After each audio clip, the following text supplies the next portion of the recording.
On this video we're taking a look at our MLB team and total picks for the games that are happening on Friday, April 29, 2022. Welcome back to High Stakes, let's get straight into it. Also, don't forget to subscribe to get notified as soon as we release these sport prediction videos, and if you would like more betting tips and predictions then check out our Patreon in the link down below. Our new Patreon is a way for us to help you improve your chances of making more money. 5 plans are available for each and every one of you. You can get 30 extra betting picks all the way up to 500 extra betting picks per month. Stop wasting hours of your time searching for bad betting picks that ends up costing you a lot of money. Join the High Stakes Patreon now and get the best betting picks. Tampa Bay Rays vs Minnesota Twins. Our first pick is Tampa Bay Rays for the win. And here is why. Probably going to stay with Tampa. That said, I like Bundy to pitch well in this one and make things interesting. As for Kluber, he had his ups and downs in his last start versus the Red Sox with 4 earned on 11 hits and a walk. That said, he did make it through 5 innings in an eventual loss. In the Thursday game the Rays got a couple of timely offensive performances and a great defensive effort. For Tampa Bay, Corey Kluber comes into this game making the 4th start of the season, posting a record of 0-1. On average, Kluber is going 4.73 innings per start and will look to lower an ERA sitting at 3.68. If he is going to turn things around, Kluber will be looking to lower his batting average allowed, which currently sits at 0.305. So far, his FIP rating of 4.24 is a confirmation of Kluber's overall struggles on the mound. A major reason for Corey Kluber's high FIP is his tendency to give up the long ball, averaging 1.23 homers per 9 innings pitched, including a home run to fly ball ratio of 11.1%. It will be Dylan Bundy on the mound for the 4th time of the season in this one. Bundy was stellar in his previous start, tossing 5 shutout innings against the White Sox, and was rewarded with a win to lift his record to 3-0. The veteran right-hander has been dominant in his 3 starts, conceding 1 or 0 runs in all 3, and features a minuscule 0.59 ERA and a 0.72 WHIP in 15.1 innings of work. The Rays have given him trouble as he has logged a 5-6 record and a 6.19 ERA in 68.1 career innings against the foes. The Rays will have Corey Kluber on the hill in the series opener. Kluber struggled in his previous effort last Friday, surrendering 4 runs on 11 hits in 5 innings against the Red Sox and was hit with a loss to bring his record to 0-1. The veteran right-hander was effective in his first 2 performances against the Orioles and White Sox and enters with a 3.68 ERA and a 1.57 WHIP in 14.2 innings pitched on the season. Kluber has fared well against Minnesota in his career, going 9-7 with a 3.40 ERA in 150.2 innings.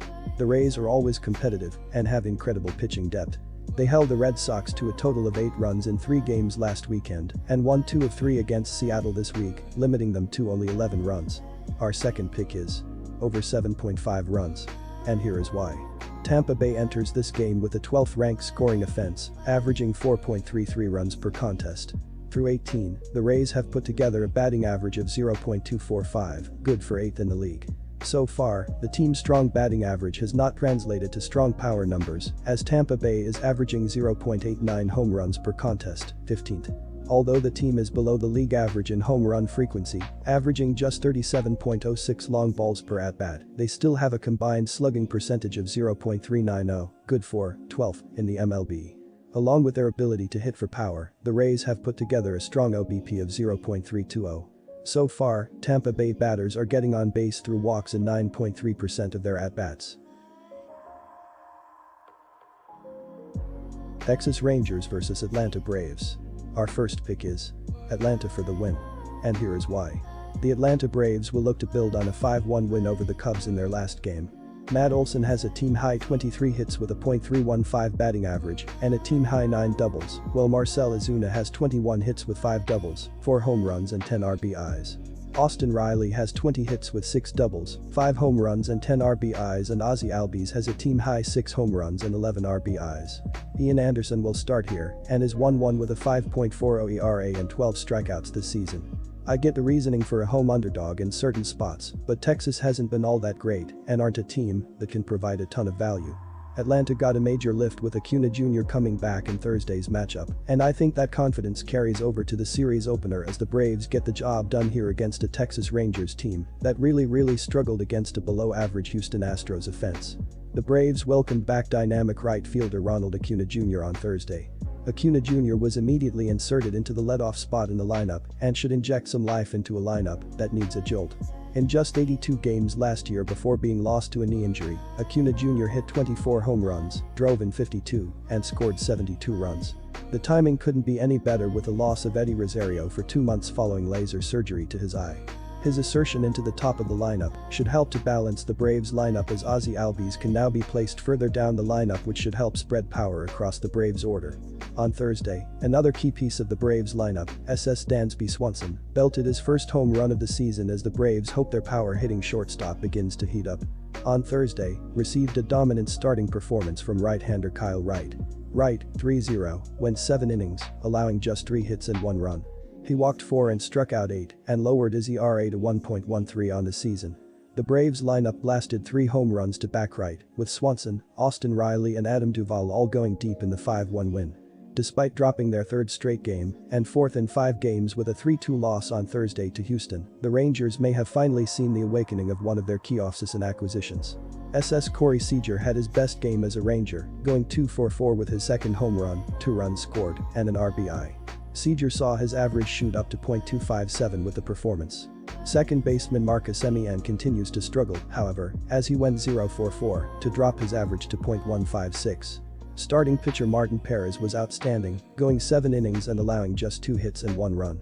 Reliever Matt Bush coughed up the lead by giving up a 2-run home run to Kyle Tucker in the 8th inning. Texas is now just 6-13 on the season. Our second pick is under 9. And here is why.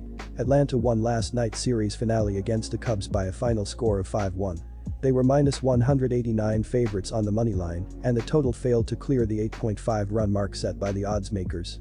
The Braves put on a hitting clinic, recording 11 hits and all 5 of their runs came on extra base hits. Austin Riley homered in the 1st, Dansby Swanson in the 2nd, Travis d'Arnaud hit an RBI double in the 8th, and Adam Duvall hit a 2-run bomb in the same inning. Kyle Wright had a great outing, registering his 3rd win of the year. He went 7.0 innings and allowed just 1 earned run on 3 hits. Texas won the opening game of the Lone Star Series against the Astros, but dropped the final 3 contests.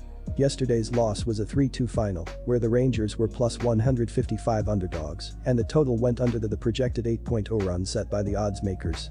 Texas out-hit Houston in the game, but came up short in the end. It took until the 7th inning for the Rangers to get on the board, with Adolis Garcia hitting a sac fly, while Corey Seager added a solo home run in the 9th. Martin Perez started for Texas yesterday and lasted 7.0 innings, allowing 1 earned run on 2 hits. Milwaukee Brewers vs Chicago Cubs. Our first pick is Milwaukee Brewers for the win. And here is why. Chicago took a 3-1 loss courtesy of the Braves on Tuesday, then bounced back to even it up with a 6-3 Wednesday win. On Thursday in the rubber match, Chicago gave up 3 in the 8th during a 5-1 loss. Starter Drew Smyly put up 4.2 frames with 2 earned on 5 hits and a walk. Over on the Brewers' side, they took a high-flying 12-8 win over the Pirates on Tuesday, then followed it up with a 3-1 win in Game 2. On Thursday, Milwaukee posted 2 runs in the 9th during a comeback win 3-2. Freddie Peralta put up 6.0 innings with no earned on 3 hits. I'm going to take a stab on the Brewers. Milwaukee should be in pretty good hands with Hauser on the mound, so long as they can back him up with some offense. Hauser has given up 4 earned in 11.2 innings over his last 2 starts, but he's just won 1 in that time. On Thursday in the finale versus Pittsburgh, Milwaukee was in trouble for a couple of innings, but managed to work their way out of it. This one should be a fun matchup, but I'm leaning toward the Brewers win-wise. The Chicago Cubs were picked to be one of the weaker teams in the MLB this season, but they are starting hotter than most thought they would. On the offensive side of the field, the Cubs are scoring 4.84 runs per game and hitting .260 as a team. This is the 3rd most runs scored per game and the highest overall team batting average. There isn't another team in the league that is hitting as well as Chicago right now. Every one of their hitters is seeing the ball well right now, and they can all reach base if they are given a pitch that they can hit.